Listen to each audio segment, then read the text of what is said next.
ধুমধাম করে আমি সমুদ্রের বিয়ে দেব, সবাইকে আমি তাদের ঔদ্ধত্যের উত্তর আমি দিয়ে দেবো, দেখে নিও। দাদা ভাই, দাদা ভাই, মিস্টার বসু মল্লিক, মিস্টার বসু মল্লিক দাঁড়ান।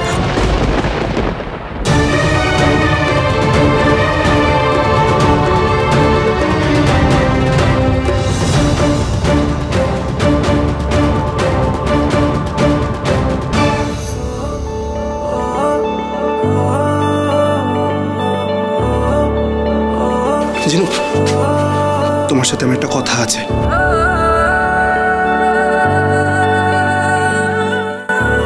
এখানে না, পরে কথা হবে।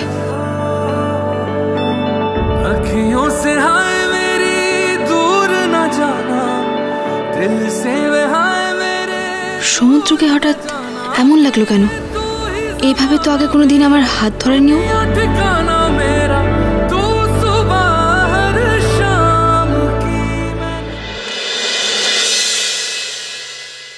মা, মা তুমি ওনাকে বলে দাও, উনি যদি এই বাড়িতে থাকেন তাহলে কিন্তু আমি এই বাড়িতে থাকবো না। সেরকম হলে আমি আমি আমার ওই ঠেলায় গিয়ে থাকবো, ওখানেই সারা দিন পড়ে থাকবো। ঝিনুক নিজের দিদিকে বলে দাও আমি এখনো ওনার হাজবেন্ড, তাই কথায় কথায় মেজাজ দেখানো, খবরদারি করা কিন্তু চলবে না। কি আমি আমি খবরদারি করি? মা তোমরা চুপচাপ দাঁড়িয়ে থাকবে, কিচ্ছু বলবে না? আচ্ছা বেশ, উনি এখানে থাকতে চান তো থাকুক। বলার কিছু নেই তো, আমি যে কিছু ভুল বলছি না সেটা সবাই বুঝছে এখানে। আর ঝিনুক যে নাকের ডগায় রাগ নিয়ে যে কথা বলছে, তার নাকটা ধরো, রাগটা কমাও, আর ওনাকে বোঝাও যে আমি কিন্তু এখানেই থাকবো, কোথাও যাব না, আর আপনাকেও এখানেই থাকতে হবে, ওনাকে এখানেই থাকতে হবে, উনি এখান থেকে কোথাও যেতে পারবেন না। ঝিনুক শোন এদিকে, শোন, ওনাকে বলে দে আমি কেন কারোর কথা শুনবো? এক চেটে অধিকার কি শুধুমাত্র হাজবেন্ডেরই থাকে হুকুম করার? আমার কথার কোনো দাম নেই।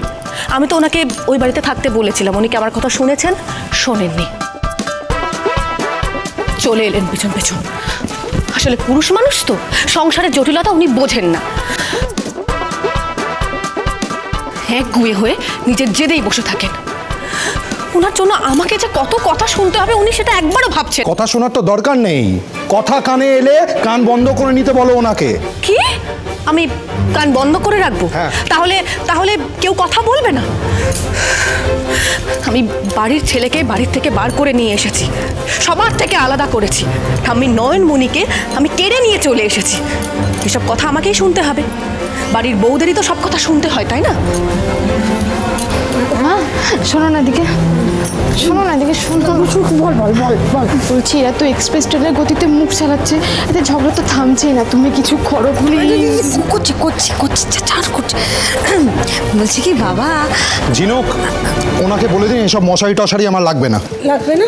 না লাগবে না আমার, ওনাকে বলে বারণ করছি শুনছেন না। এটা আমার বাড়ি, আমার যা ইচ্ছে আমি তাই করব। সেই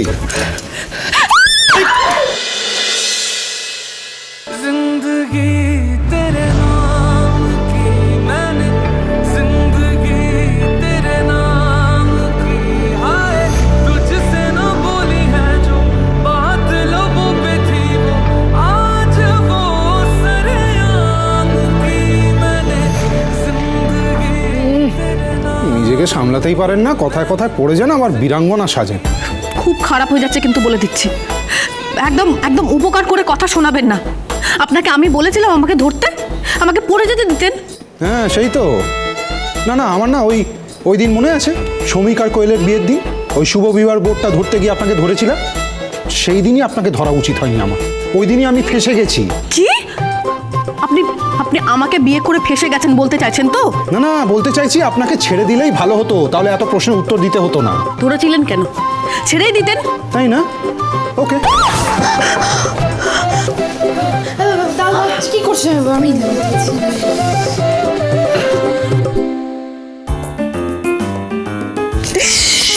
নির্দয় লোক একটা, তুম করে ফেলে দিল। হ্যাঁ, নিষ্ঠুর, যাচ্ছে তাই। আপনি তো দয়ার প্রতিমূর্তি।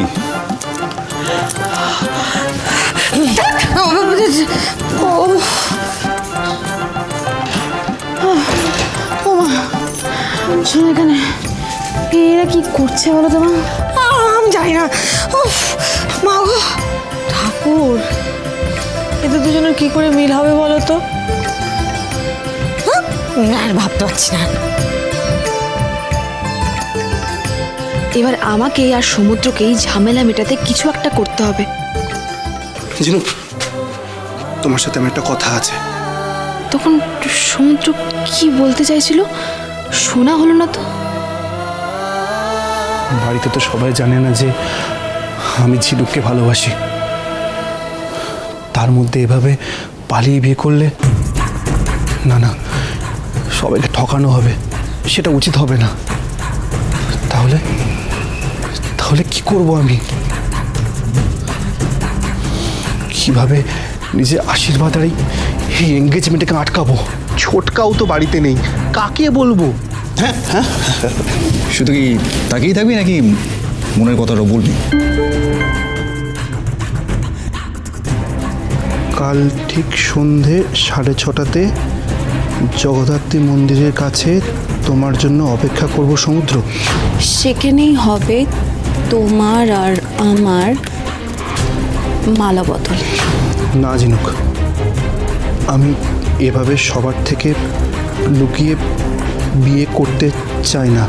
কারণ আমি চাই না যে আমাদের জন্য আমাদের দুই পরিবারের মধ্যে কোনো ঝামেলা বাঁধুক। দাদা ভাইয়ের কাছ থেকে শিখেছি, ভয় না পেয়ে সবসময় সৎ পথে এগিয়ে যেতে হয়। হে ভগবান, এই ছেলের তো আবার সৎ সাজার ভূত চেপেছে। এবার আমরা কি করি বলো তো? আমার মনে হয় না কিছু করা উচিত। ভেবে দেখ দোয়েল, আমরা কি আদৌ ঠিক কাজ করছি? ঠিক ভুল বিচার করলে আমাদের হাত থেকে সুবর্ণ সুযোগটা পেরিয়ে যাবে মা। এমনি তুমি ভেবে দেখো, কিছুদিন আগেই জগদ্ধাত্রী পুজো পেরিয়েছে, এখন তো মন্দির ফাঁকাই থাকবে। আরে এই সময় লুকিয়ে তোদের বিয়েটা দিয়ে দিতে পারলে কেউ জানতে পারবে না। ঠিক তাই। কিন্তু বিয়ে হয়ে যাবার পর তোকে যদি না মানে তখন? আরে আমি তো শুনেছি ওই বাড়িতে ডিভোর্সই হয় না। হ্যাঁ, তা ঠিক, কিন্তু সমুদ্র এখন ও বলছে সবাইকে জানিয়ে ও বিয়েটা করবে, কিন্তু ও যদি একবার এখানে চলে আসে ও বুঝে যাবে যে আমি দোয়েল, ঝিনুক নয়। তাহলে এখন উপায়? এখন একটাই উপায় মা, ফোনটে দাও। হ্যাঁ, ফোনটে? ফোনটে কি করবে? বলছি দাঁড়াও। সমুদ্র, কালই যদি আমাকে বিয়ে না করো তাহলে কিন্তু ফোনটেদা আমাকে জোর করে কালই এই বিয়েটা করবে। তুমি যদি আমাকে সত্যি ভালোবাসো তাহলে কালকে জগদ্ধাত্রী মন্দিরে এসে আমাকে ফোনটেদার সিঁদুর পরানোর আগে তুমি আমাকে সিঁদুরটা পরিয়ে দিয়ে যাও। কেমন ডোজ দিলাম? জব্বর! এই না হলে তুই আমার মেয়ে। হ্যাঁ, দেখবি কাল তোর ভাগ্য ফিরে যাবে।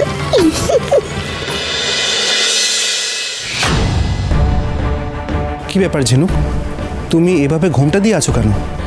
সাথে আমাকে এখানে কেউ দেখে না ফেলে। একবার তোমার সাথে আমার এখানে বিয়ে হয়ে গেলে আমাদের আর কোনো ভয় থাকবে না সমুদ্র, আর এই ঘুমটাও থাকবে না। আমি জন্ম জন্মান্তরের মতো শুধু তোমার হব। পুরোহিত মশাই, বিয়েটা শুরু করুন।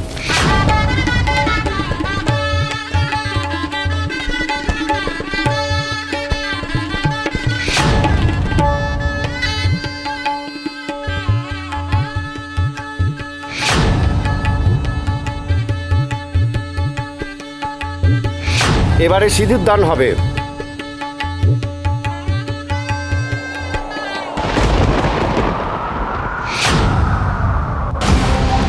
তুমি? হ্যাঁ আমি, আমাকে সিঁদুর পরাও। ছাড়ো। আমাকে সিঁদুর পরাও বলছি। ছাড়ো বলছি, আমি ঝিনুকে বিয়ে করবো, তোমাকে না। ছাড়ো। প্লিজ আমাকে সিঁদুর পরাও। ছাড়ো বলছি, আমি ঝিনুকে বিয়ে করবো, তোমাকে। ছাড়ো। এত বড় সাহস তুই আমার সমুদ্রকে বিয়ে করবি? করাচ্ছি বে, হ্যাঁ করাচ্ছি বে, এত সাহস। ছাড়ো আমাকে, বিয়ে করবো আমি। কি হয়েছে তোকে? কি ভূতে ধরেছে নাকি? হ্যাঁ, আর কার সাথে মারামারি করছিস? বিয়ে করে কি বলছিস তুই?